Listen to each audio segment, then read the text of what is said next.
जय श्री राधे कृष्णा। देवशयनी एकादशी अथ पद्मा एकादशी व्रत कथा। आषाढ़ शुक्ल की एकादशी को देव सोते हैं, इसलिए इसे देवशयनी एकादशी भी कहते हैं। 4 माह बाद कार्तिक सुदी एकादशी को देव उठते हैं। आषाढ़ की इस एकादशी को व्रत करना चाहिए। भगवान का नया बिछोना बिछाकर भगवान को सजाएं, जागरण करके पूजा करनी चाहिए। युधिष्ठिर बोले, हे केशव, आषाढ़ शुक्ल पक्ष की एकादशी का क्या नाम है? उसका देवता कौन है, यह मुझसे कहिए। श्री कृष्ण जी बोले, हे महीपाल, जिस कथा को ब्रह्मा जी ने नारद जी से कहा, उस कथा को मैं तुमसे कहता हूँ। नारद जी ब्रह्मा जी से पूछने लगे कि आषाढ़ शुक्ल पक्ष की एकादशी का क्या नाम है? प्रसन्न होकर विष्णु की आराधना के लिए मुझसे कहिए।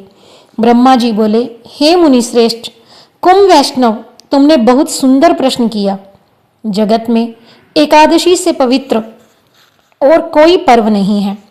सब पापों को नष्ट करने के लिए यत्न पूर्वक इसका व्रत करना चाहिए। इसलिए शुक्ल पक्ष की एकादशी का व्रत मैं तुमसे कहूँगा।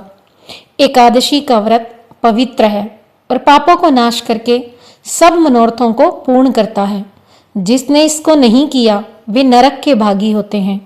आषाढ़ शुक्ल पक्ष की एकादशी का नाम पद्मा है। ऋषिकेश भगवान के प्रसन्न करने को यह उत्तम व्रत करना चाहिए।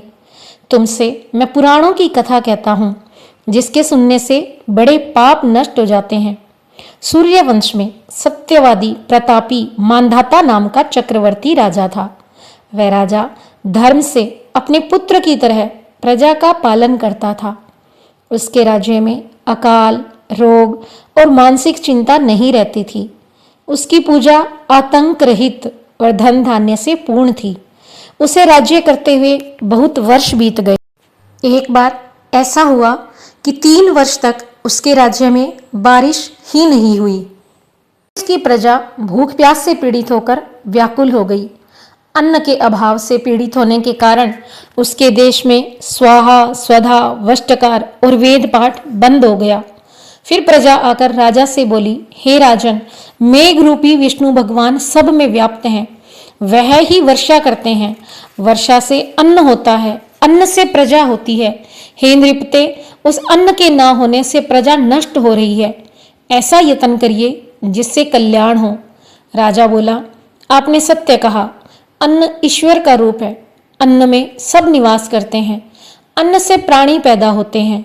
अन्न से ही संसार वर्तमान है, ऐसा लोक में सुना जाता है और पुराणों में भी विस्तार पूर्वक कहा गया है।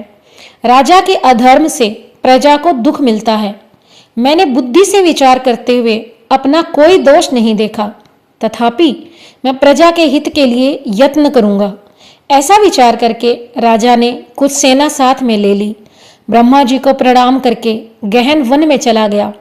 तपस्वी मुनीश्वरों के आश्रम में विचरने लगा। राजा ने ब्रह्मा के पुत्र अंगिरा ऋषि को देखा, जिनके तेज से दिशाओं में प्रकाश हो रहा था। दूसरे ब्रह्मा जी की तरह वे मालूम होते थे। उनको देखकर जितेंद्रिय राजा प्रसन्न हुआ और सवारी से उतरकर हाथ जोड़कर चरणों में प्रणाम किया। ऋषि ने आशीर्वाद देकर राज्य के 7 अंगों की कुशल पूछी। फिर मुनि ने राजा के आने का कारण पूछा। राजा ने अपनी कुशल और आने का कारण सुनाया। राजा बोला कि मैंने धर्म से पृथ्वी का पालन किया है, परंतु मेरे राज्य में वर्षा नहीं। इसका कारण मैं नहीं जानता। इस संदेह को दूर करने के लिए मैं आपके पास आया हूँ। शांति और कल्याण की विधि से प्रजा के सुख का उपाय कीजिए। ऋषि बोले, हे राजन, यह सतयुग सब युगों में उत्तम है। इस युग में मनुष्य ब्रह्म ज्ञानी है। इसमें धर्म के 4 चरण वर्तमान हैं।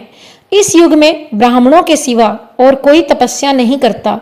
हे राजेंद्र, तुम्हारे देश में शूद्र तप कर रहा है। उनके अनुचित कार्य करने से वर्षा नहीं हो रही। उनके मारने का उपाय करो, जिससे दोष शांत हो। राजा बोला, तप करते हुए मनुष्य को बिना अपराध के मैं नहीं मार सकता। दुख दूर करने को धर्म का उपदेश दीजिए। ऋषि बोले, हे राजन, अगर ऐसा है तो आप एकादशी का व्रत करिए।